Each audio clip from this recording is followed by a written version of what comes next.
Good afternoon, sir. Welcome to your Vetri IAS Academy. இப்போ நம்மளோட வீடியோவில் என்ன பார்க்க போகிறோம் அப்படின்னா பார்ட் பி ஜெனரல் ஸ்டடீஸில் நம்மளோட குரூப் 4 எக்ஸாமில் என்னென்ன கொஸ்டின்ஸ் கேட்டிருந்தாங்க அதோட ஆன்சர்ஸ் வந்து நம்ம பார்க்க போகிறோம்.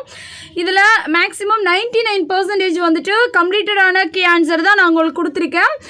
மேக்ஸிமம் எதுக்கு டவுட்டாக இருக்கோ அந்த கொஸ்டின் சொல்லிடுறேன். நம்ம கவர்மெண்ட் ஆன்சர் கீ வரும்போது அதையும் நம்ம செக் பண்ணிக்கலாம். 101 நகராட்சி நிர்வாகத்தின் முதன்மை நிர்வாக அலுவலர் யார் அப்படின்னா ஆப்ஷன் பி நகராட்சி ஆணையர். 102 வரலாற்றில் சிறந்த சொற்பொழிவுகளில் ஒன்றான எனக்கு ஒரு கனவு இருக்கிறதுன்னு சொன்னவர் யாருன்னா option C Martin Luther king. 103 ஒரு 3 ஆப்ஷன் கொடுத்துருக்காங்க இல்லையா, இமயமலையோட தொடர்புடையது எது அப்படின்னா 1, 2 தான் சரி, ஆப்ஷன் பி. அதுக்கு அடுத்தது 104 எந்த ஆண்டு இந்திய அரசால் முதல் செம்மொழியாக தமிழ் மொழி அறிவிக்கப்பட்டதுன்னா ஆப்ஷன் சி 2004. மனித உரிமை நாள் கொண்டாடப்படுவது ஆப்ஷன் சி டிசம்பர் 10. 106வது பார்த்தீங்கன்னா மத்திய கல்வி அமைச்சகம், அதாவது MHRDன்னு சொல்லப்படுறது, அது நம் நாட்டின் கல்வி கொள்கைகளும் திட்டங்களையும் வகுத்து நடைமுறைப்படுத்தி வருகிறது. அதோடைய காரணம் என்னன்னா மத்திய கல்வி அமைச்சகம் கல்விக்கான வரவு செலவு திட்டத்தை முடிவு செய்கிறது. இரண்டுமே சரியானது, ஆப்ஷன் ஏ. அதற்கடுத்து 108 2023ஆம் ஆண்டு திறனறி தேர்வு திட்டம் தொடங்கப்பட்டது. அரசு பள்ளி மாணவர்களை முதன்மை கல்வி நிறுவனத்தில் உயர்கல்வி பயில ஊக்குவிப்பது. இரண்டுமே சரியானது தான், ஆப்ஷன் பி தான் கரெக்டான ஆன்சர்.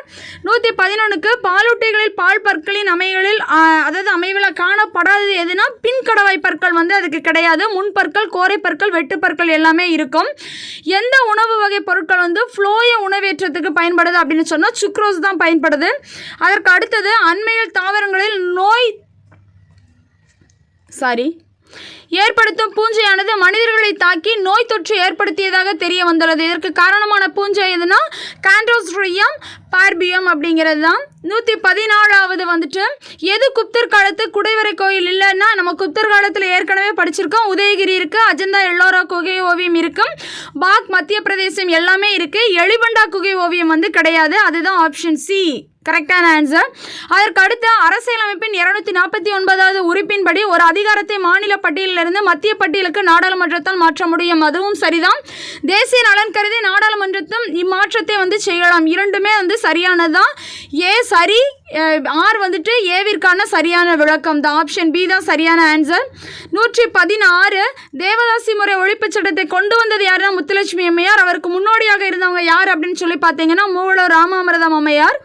117 விஜயநகர பேரரசில் அறிமுகமான நாணயம் டேஸ் என பகோடான்னு சொல்லி அழைக்கப்பட்டுச்சுன்னா தங்கம் தான் பகோடா என அழைக்கப்பட்டது. 118 வாவு சிதம்பர பிள்ளையை பற்றி சரியான விடைகள் அப்படின்னு சொல்லும் பொழுது 3 நாளும் தான் என்னது 2 நாளும் தான் நம்மளுக்கு ஆப்ஷன் சி. இவர் செக்கெழுத்து செம்மல்னு அழைக்கப்படுறாரு, இவர் ஒரு வழக்கறிஞர் அப்படின்னு சொல்லப்படுறது. 119க்கு ஆப்ஷன் டி 8.19. அதற்கு அடுத்து 120வது கொஸ்டின் மங்கள மாலை திட்டம் அதை கொடுத்துருக்காங்க இல்லையா, அதுக்கு கூற்றும் சரி காரணம் சரியான விளக்கம், ஆப்ஷன் பி. 121 அது நம்ம ஏற்கனவே மேத்ஸில் பார்த்துட்டோம், அப்படிதான். 121, 22. அதனால் நான் அடுத்த கொஸ்டினுக்கு போயிடுறேன். திராட்சை மற்றும் தக்காளியில் உள்ள கிளியரானது பார்க்கலாம். தக்காளியில் உள்ள அமிலங்கள் எதுனா திராட்சையில் டாட்டாலிக் அமிலமும் தக்காளியில் ஆக்சாலிக் அமிலமும் உள்ளது. அதுக்கடுத்து சமக்ரா சிக்ஷா அபியான் திட்டத்தினுடைய நோக்கம் என்னன்னா பொது கல்வியும் இருக்கணும், அது கூட என்ன பண்ணணும்னா ஆசிரியர் கல்வியை இணைக்கிறதா இதனுடைய நோக்கம்.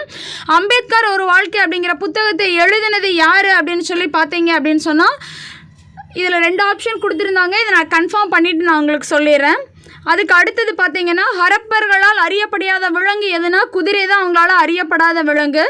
அதுக்கடுத்து கீழே கொடுக்கப்பட்டுள்ள குழுக்களை காலவரிசைப்படுத்த அப்படின்னு சொல்லும் பொழுது முதல்ல வரக்கூடியது பல்வேந்திரா மேத்தாய் குழு, அடுத்ததாக அசோக் மேத்தா குழு, அதற்கு அடுத்ததாக GVK ராவ் குழு, 4வதாக வரப்படுறது தான் LM சிங்வி குழு. ஸோ ஆப்ஷன் வந்துட்டு ஆப்ஷன் டி 2, 4, 1, 3. சுதேசி நீராவி கப்பல் கம்பெனியின் ஆரம்ப மொத்த முதலீட்டு தொகை வந்து ரூபாய் 10 லட்சம். இது நம்ம தமிழ்லையுமே படிச்சிருக்கோம். அதற்கடுத்து 129வது வினாவுக்கு சரியான விடை எது அப்படின்னு பார்த்தீங்கன்னா காகோரி சதி விளக்கு. அதற்கடுத்து 130வதுக்கு ஆன்சர் என்ன அப்படின்னு சொல்லி பார்த்தீங்கன்னா 3512.85, ஆப்ஷன் சி தான் சரியான விடை. அதாவது ஆதி திராவிடர் பழங்குடியின மக்களுடைய அந்த வளர்ச்சிக்காக வரவு செலவு மதிப்பீட்டில் எவ்வளவு கோடிகள் ஒதுக்கீட்டப்பட்டுள்ளதுன்னா ஆப்ஷன் சி 3512.85. ரோம் நாட்டைச் சேர்ந்த மூத்த பிளினி தன்னுடைய இயற்கை வரலாறு என்ன நூலில் டேஸ் இந்தியாவின் முதல் பேரங்காடி என குறிப்பிட்டுள்ளார் அப்படின்னு சொன்னால் முசிறியை தான் சொல்லியிருப்பாரு. 1891 அயோத்திதாசரால் நிறுவப்பட்ட திராவிட மகாஜன சபையோட முதல் மாநாடு நீலகிரியில் வந்து நடத்தப்பட்டுச்சு. அதற்கடுத்து 135 பார்த்தீங்கன்னா டாப்லர் விளைவில் எது தவறானது, சாரி எந்த நிபந்தனைகள் வந்து தவறானதுன்னு கேட்டிங்கன்னா கேட்குனர் ஓய்வு நிலையிலும் ஒளி மூலம் கேட்குனரை நோக்கி நகர்கிறது. ஆப்ஷன் ஏ மட்டும்தான் எனது தவறான பதில். எந்த மாநிலம் சதுப்பு நிலமானை மாநில விலங்காக கொண்டுள்ளதுன்னா அந்த ஆப்ஷனில் வந்துட்டு கொஞ்சம் குளறுபடியாக இருக்கிறதுனால நான் ஆப்ஷன் கரெக்டான ஆப்ஷன் பார்த்து நான் சொல்லிடுறேன். 137 எந்த நாட்டில் 49வது G7 உச்சி மாநாடு நடைபெற்றது? ஜப்பானில் வந்து நடைபெற்றது. வங்க பிரிவினையின் போது ரக்ஷாபந்தன் விழாவை பெருமளவில் மக்கள் பங்கேற்பை தொடங்கி வைத்தவர் யாருன்னா ரவீந்திரநாத் தாகூர். அதற்கடுத்து தான் பெற்ற வெற்றிகளை நினைவு கூறும் வகையில் தன் நாணயங்களில் தன்னுடைய பெயரை 2ஆம் அலெக்சாண்டர்னு சொல்லிக் கொண்டவர் யாருன்னா பாமன் ஷா அப்படின்னு அழைக்கப்படுகிறவர். வெளிநாடு வாழ் இந்தியர்களின் தினம் எந்த நாளில் கொண்டாடப்படுகிறது அப்படின்னா ஜனவரி 9ஆம் நாள் தான் கொண்டாடப்படுகிறது. யார் இந்திய அரசியலமைப்பின் சிற்பின்னு சொல்ல அழைக்கப்படுறாருன்னா டாக்டர் பி அம்பேத்கர் அவர்கள். ஆப்ஷன் ஏ 142 நான் ஏன் நாத்திகனாக இருக்கிறேன்னு சொன்னவர் யாருன்னா பகத்சிங் தான் சொல்லியிருப்பாரு. இந்தியாவில் வறுமையும் பிரிட்டிஷ் தன்மையற்ற ஆட்சியும் என்ற நூலின் ஆசிரியர் யாருன்னா தாதாபாய் நவ்ரோஜி. அதற்கடுத்து அசோகர் கல்வெட்டில் குறிப்பிடப்படும் சத்யபுத்திரர் யாருன்னா அதியமான். அதற்கு அடுத்தது நெய்யால் எரி நுதுப்பேம் என்றால் கவ்வையால் காமம் நுதுப்பேம் எனல். அந்த குறளில் நுதுப்பேம் என்ற பொருள் என்ன அப்படின்னா அவித்தல் என்பது என்னுடைய பொருள். அதற்கு அடுத்தது அதிநவீன வசதிகளுடன் கூடிய ரயிலில் அடிமைகளாக இருப்பதை விட சுதந்திரத்தின் கூட மாட்டு வண்டியை சிறந்தது என்று கூறியவர் அன்னி பெசன்ட் அம்மையார் சொல்லியிருப்பாங்க. 147 வந்து கணிதத்தினுடைய ஆன்சர். ஏற்கனவே நம்ம இதை பற்றி டிஸ்கஸ் பண்ணிட்டோம். 149வது ஆப்ஷன் என்னென்னா பெருமூளை புரணி ஹைப்போதலஸ். இதோடைய ஆப்ஷன் என்னென்னா நம்மளுக்கு பான்ஸ் அப்படிங்கிறது தெரிஞ்சிருந்தாலே போதும். உறக்க விழிப்பு சுழற்சி இது தெரிஞ்சிருந்தாலே ஆப்ஷன் டிங்கிறத நீங்கள் கரெக்டாக ஆன்சர் பண்ணியிருக்கலாம்.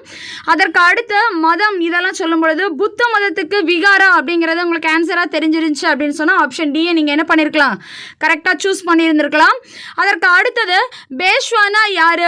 சுர்னாவிஸ் நியாயதீஸ். அதாவது நியாயதீஸ் அப்படின்னு சொல்கிறது நியாயம் சொல்கிறாங்க, அதாவது தலைமை நீதிபதி. இந்த ஆப்ஷன் கரெக்டாக தெரிஞ்சிருந்துச்சு அப்படின்னு சொன்னாவே நீங்கள் என்ன பண்ணியிருக்கலாம் இதை கரெக்டாக சூஸ் பண்ணி எடுத்துருக்கலாம். ஓகேவா? அதற்கு அடுத்து 152க்கு 1 3 தான் சரி. இரண்டாவது அமைப்பில் 9வது அட்டணையில் இது என்ன செஞ்சிருக்காது இணைக்கப்படாது. 1 3 மட்டும்தான் சரியானது. 53 அழிப்பூர் குண்டுவெடிப்பு வழக்கில் புரட்சிகர தேசியவாதிகளுக்காக வாதாடியவர் யாருன்னு கேட்டீங்கன்னா சித்ரஞ்சல் தாஸ் அப்படின்னு சொல்கிறவர் தான் வாதாடி இருப்பார். தன்னலமற்ற சேவைக்காக ராவ் சாஹிப், ராவ் பகதூர், திவான் பகதூர் இது நம்மளுக்கே தெரிஞ்ச விஷயம்தான். இரட்டைமலை சீனிவாசன் ஐயா தான் சொல்லியிருப்பாங்க. வள்ளுவன் செய்த திருக்குறளை நன்கு கற்று வந்தார் உள்ளுவரோ மனுவாதி நூல்களை என்று திருக்குறளை புகழ்ந்தெடுத்தவர் யாருன்னா பேராசிரியர் சுந்தரம் பிள்ளை தான் சொல்லியிருப்பாங்க. ஞானம் கருதினும் கைகூடும் இதை எது சொல்லியிருப்பாங்கன்னா காலமும் இடமும் இதை பற்றி சொல்லியிருப்பாங்க. இதில் அதாவது சரியாக பொருந்தியுள்ள தொல்லுயிர் எது அப்படின்னு சொல்லி பார்த்தீங்கன்னா பிரயோபட், அதாவது நயடைட்டா அப்படின்னு சொல்லக்கூடியதான் சரியாக பொருந்திருக்கும். அதற்கு அடுத்தது இந்திய அரசு 1972 மட்டும்தான் சரியானது. அடுத்து இரண்டுமே என்னது தவறான விடைகள் தான். 163க்கு ஆப்ஷன் வந்துட்டு ரிஷ்ரா அப்படின்னு சொல்லக்கூடியதான் ஷெராம்பூர்னு சொல்லி கொடுத்துருக்காங்க. ரிஷ்ரா எதுன்னு சொல்லி கன்ஃபார்ம் பண்ணிட்டு நான் சொல்லிடுறேன். அதுக்கடுத்து 164 பார்த்தீங்கன்னா குறியீட்டில் புள்ளிகள் பெற்ற மேலிருந்து கீழாக வரிசைப்படுத்தணும் அப்படின்னு சொன்னால் 1 4 2 3 இதுதான் நம்மளுடைய சரியான ஆப்ஷன். அதற்கு அடுத்து பார்த்தீங்கன்னா 165 மெசபடோமியாவுக்கும் ஹரப்பாவுக்கும் இடையான வணிக தொடர்பை எதில் குறிப்பிட்டிருப்பாங்கன்னா யூனிஃபார்ம் அப்படிங்கிற கல்வெட்டில் தான் நம்மளுக்கு குறிப்பிட்டிருப்பாங்க. அதற்கு அடுத்து ஒரு கூற்று கொடுத்துருக்காங்க 3651 அரசு நெறிமுறை கோட்பாடு கரெக்டு தான். அம்பேத்கர் இதை என்ன சொல்லியிருப்பாரு புதுமையான சிறப்பம்சம்னு சொல்லியிருப்பாரு, இதுவும் கரெக்டு தான். இந்த கொள்கை 3ஆவதா சொல்லப்பட்டிருக்கு இல்லையா நீதிமன்றத்தால் வலுக்கட்டுமாக செயல்படுத்த முடியாது, தவறான ஆப்ஷன். ஸோ ஆப்ஷன் சி தான் கரெக்டான ஆன்சர். 167 தீரன் சின்னமலை பற்றி சொல்லியிருக்கிறதுல 1 2 என்னது சரியானது, அதாவது 3ஆவது என்னது நம்மளுக்கு தவறானது. சரியா? அதற்கடுத்து 168 வந்துட்டு ஏ தொழில், 169 வந்துட்டு இந்தியா, அதாவது அக்ஷைன்ஸின் மற்றும் இந்தியா சீனாவிற்கு இடையான சர்ச்சைக்குரிய பகுதி எது அப்படின்னு சொன்னால் இந்தியா அப்படிங்கிறது தான். 174க்கு சரியான ஆப்ஷன் ஏ 4 3 2 1 அப்படிங்கிறது தான் சரியான ஆப்ஷன். 175 இது இரண்டுக்குமே என்னதான் சரியான விளக்கம்னு சொல்லியிருக்காங்க. அதாவது இந்தியாவில் உற்பத்தி செய்யும் திட்டம் 2014 தான் அறிமுகம் செய்யப்பட்டுச்சு. இது உள்நாட்டு உற்பத்தி துறையை ஊக்குவிக்கிறது மட்டும் இல்லாமல் முதலீடுகளை அதிகரிப்பதற்காக தான் கொண்டு வரப்பட்டது. இரண்டுமே சரியானது தான். 176 எந்த உயர்நீதிமன்றத்தை பெற்றுள்ளது? எந்த மாநிலங்கள் பொதுவானதுன்னா பஞ்சாப் மற்றும் ஹரியானா அப்படின்னு சொல்லக்கூடியது. 177க்கு ஆப்ஷன் ஏ 1991 ஆண்டில் தான் என்ன செஞ்சிச்சு? தொழிற்கொள்கை அதாவது MRTP 1969 சட்டத்தை என்ன செஞ்சது? ஒழித்தது. உழவர் கடன் அட்டை வந்துட்டு நபார்டு வங்கி. அதற்கடுத்து அகத்தின் இருளை போக்கும் விளக்காக வள்ளுவர் சொன்னது வந்துட்டு பொய்யா விளக்கு அப்படிங்கிறது அகத்தின் இருளை போக்கும். தமிழ்நாட்டில் ரத்த சோகை முக்த் பாரத் திட்டம் எப்போ தொடங்கப்பட்டது அப்படின்னு சொல்லும்போது 2018 வந்து தொடங்கப்பட்டிருக்கும். Option C. அதற்கடுத்து ஜப்பான் பன்னாட்டு கூட்டுறவு நிதி உதவியுடன் செயல்படும் நகர்ப்புற சுகாதாரத்தின் செயலாக்க காலம் வந்துட்டு இதுக்கு கன்ஃபார்ம் பண்ணிவிட்டு நான் உங்களுக்கு ஆப்ஷன் சொல்லிடுறேன். அதுக்கடுத்துட்டு இந்தியா 2018 ஆண்டை எந்த பயிரின் தேசிய ஆண்டாக கடைப்பிடித்ததுன்னா திணை வகைகள். 187க்கு சரியான ஆப்ஷன் எதுனா 1 3 மட்டும்தான் என்னது நம்மளுக்கு சரியான ஆப்ஷன். சரியா? அதுக்கடுத்து 188 அப்படின்னு சொல்லும் பொழுது தண்டவாளங்களில் யானை விபத்துக்கு உள்ளாக்குறத தடுக்கிறதுக்காக கொண்டு வந்தது எது அப்படின்னு சொன்னால் கஜ்ராஜ் சுரக்ஷா அப்படின்னு சொல்லப்படுறது தான். சரியா? அதற்கு அடுத்தது நம்ம கிராம பஞ்சாயத்துகளை வந்து வரிசைப்படணும். அதாவது பஞ்சாயத்து ராஜ் படியை வந்து பொருத்தணும் அப்படின்னு சொன்னால் கிராம பஞ்சாயத்து, இடைநிலை பஞ்சாயத்து, மாவட்ட பஞ்சாயத்து. அதற்கு அடுத்து தவறான இணையை கண்டுபிடிக்கணும் அப்படின்னு சொல்லும்பொழுது நிலம் மற்றும் கட்டிடங்கள் மீதான வரி அதுவும். அதற்கு அடுத்து பார்த்தீங்கன்னா மின்சார நுகர்வு அல்லது விற்பனைக்கான வரியும் நில வருவாயும் 3 4 மட்டும்தான் நம்மளுக்கு என்ன விடை? தவறான இணை. மற்றது மாநிலத்திலிருந்து செயல்படுத்தக்கூடியது இரண்டுமே சரியான விடைகள் தான். நிதி ஆயோக்கின் நிர்வாக தலைவர் யாருன்னு பார்த்தீங்கன்னா துணைத் தலைவர் தான். அதற்கடுத்து தொழிலாளர் என்ற தமிழ் பத்திரிகையை வெளியிட்டவர் மா சிங்காரவேலன். Option A. அதற்கடுத்து பார்த்தீங்கன்னா பொருளாதாரத்தில் பொதுவான மந்தநிலை இருந்த போதிலும் சிமெண்ட் உற்பத்தியில் ஏ சரி, ஆனால் பி என்னது? தவறானது. அதற்கு அடுத்து தமிழக அரசு எந்த நாளை கல்வி வளர்ச்சி நாளாக அறிவித்துள்ளதுன்னா ஜூலை 15 நாளை வந்து கல்வி வளர்ச்சி நாளாக அறிவித்துள்ளது. Thank you to all.